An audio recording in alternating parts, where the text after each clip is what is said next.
Greetings, this is Mr. Solomon. Welcome to another edition of Minecraft EDU for Schools.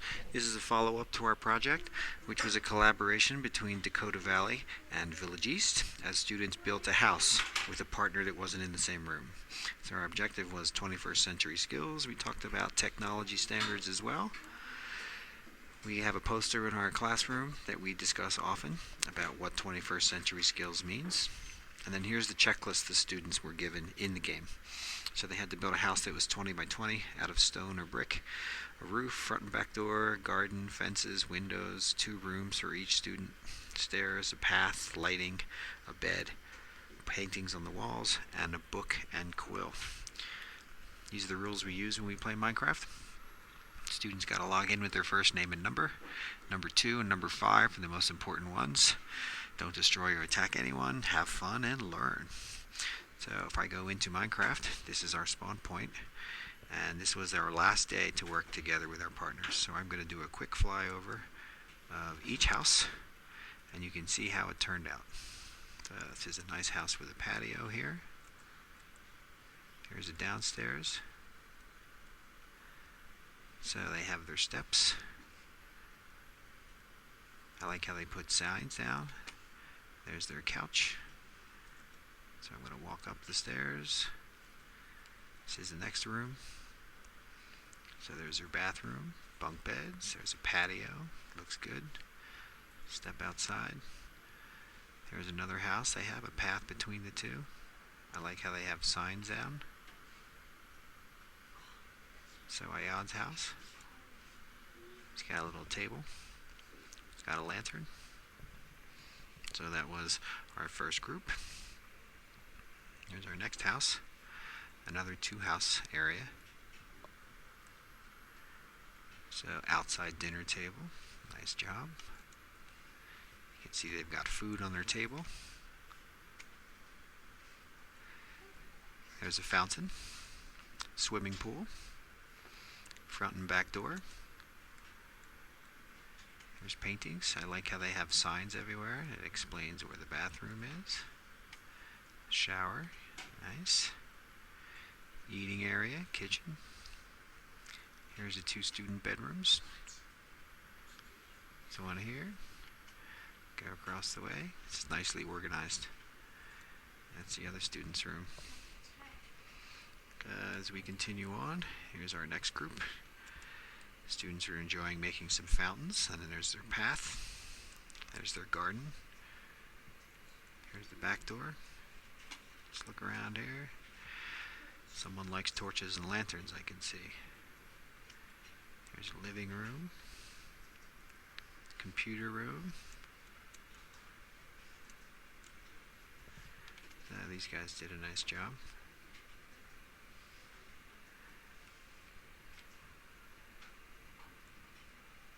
Let's go to our last house on this row here. It's a very sophisticated garden they've got.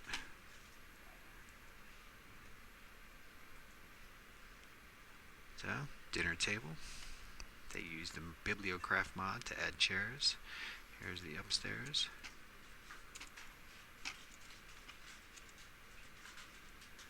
Oh, they put a nice walkway around here. Very nice. So they have a little overlook that you can go in. Looks like there's a student bedroom. So each student has a room here. Paintings on the walls. It's looking good. It's a large opening. Every house has a different design technique. Lots of cookies. Gonna go upstairs. Looks like they have a desk. There's a bed. Go over to our next group. Here's a nice path between 2 houses. I really like how they use signs. That wasn't even a requirement, but it really helps to see what everything is. So this is the water room. Let's look inside here. So, could be a jacuzzi, could be a spa, sauna. Here's the backyard. Let's look in this house.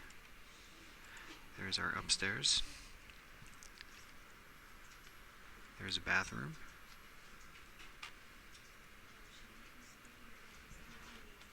Put a chair, sink.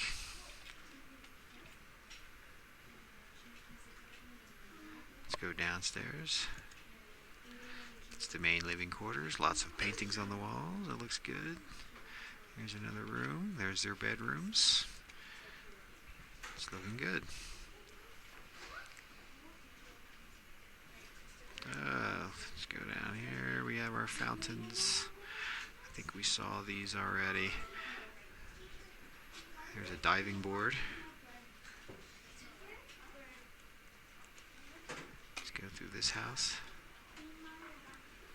Switches. Eating quarters. More signs. Chase's room. So each student has a room. So they really followed their directions well. Let's check out another area here. So you can see the variety of houses. Next big space. Going upstairs.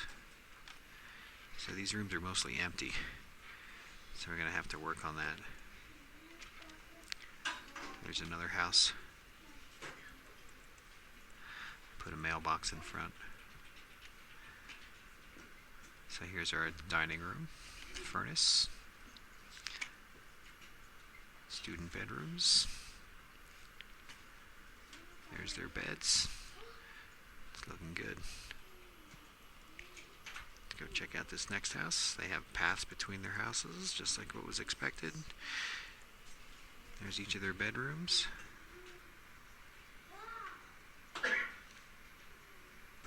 Everything is labeled, very nice. This one has some lanterns on the walls. It's looking good. Students that got finished early started adding some extra things, like swimming pools. It's another house that looks really good. Guest bedroom, nice. There's your TV on the wall. It's your living area. One more space. This one doesn't look like it's quite finished. Let's see what's in here. There's some chest storage. Could be a shed. They have a label on their house. Back door. There's your bathroom. There's a bedroom. Really nice job decorating this. I like how they put windows on the inside too. And then here's the back door. Nice. Let's go over here and check this house out. Multicolored pathway. Some scarecrows in front. There's a mailbox. And they even added a fireplace in here with a seat. Very nice. Everything's labeled. They have a backyard. There's a bedroom with a chest, just to see what's in there. There's nothing. That's where they could store their clothes, I suppose. They have 2 rooms. It's looking good. Here's one with lots of blue checkers. Let's check this house out. Let's go upstairs, look around. Let's go through the wall here. There's your bed.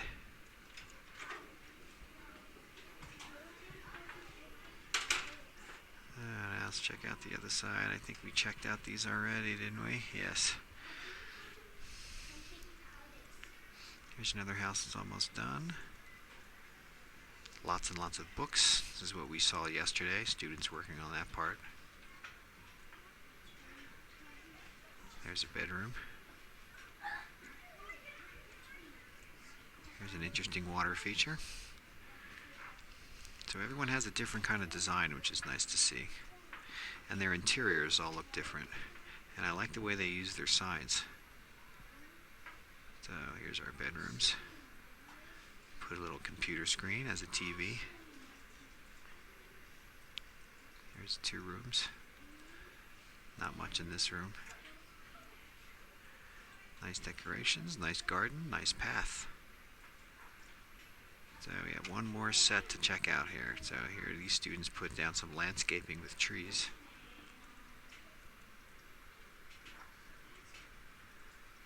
Enter the house. VIP only. I like how they have signs everywhere. Living room. There's one of the bedrooms.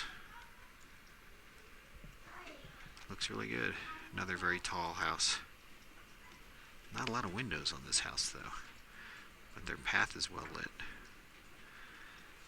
There's a water feature, so students have a chance to show what they can do. Here's your big screen TV. At least that's what I think that's what they were trying to go for. There's some artwork on the walls. Kitchen. Don't see an upstairs though. Oh, there it is. Here's our upstairs. Here's our two bedrooms. One here. One here that's dark. A couple more houses to see. Another large brick house with a garden.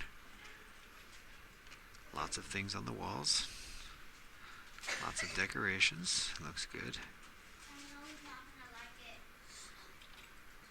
Okay, there's our backyard.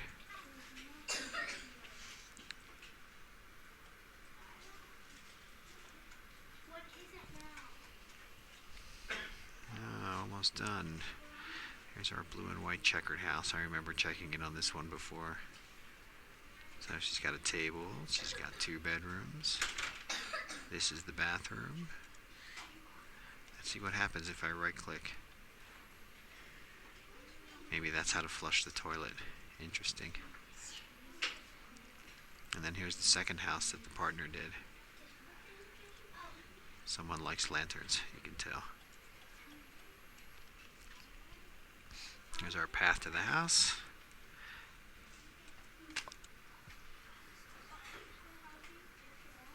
Lots of wide open spaces. They've got their stairs to the upstairs. I don't see two rooms yet, but that's pretty close. And then our final house to see. Lots of glowstone.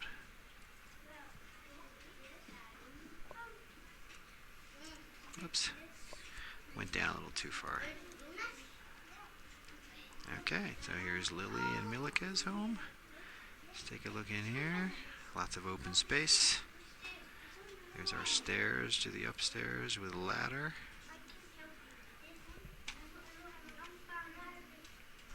There's our upstairs room. So not quite done. They got close though, close. And so this brings us back to our spawn point. That's our beginning, and I think we have seen every house in this project. Students did a really great job of being creative, collaborating, working together, and then finally they wrote in a Minecraft reflection form. As you can see here, we have a link, and when students click it, they'll go to a form where they get to talk about what did you learn, how do you apply it, how do you use digital citizenship, choose your 21st century skills and discuss it, and then this is what it generates. It generates a spreadsheet that teachers can then look at as evidence of writing. So I liked what our friend Solomon wrote, something really good. I learned when you work together you can achieve lots of things and build cool things faster. When you don't work together, you achieve stuff not as fast. Find new uses for important blocks, encourage his partner to build better and stronger buildings, have fun. So all of this is exactly what we were looking for, to see how kids are learning how to work together. And now we have written evidence of what they're learning too. Thanks for watching.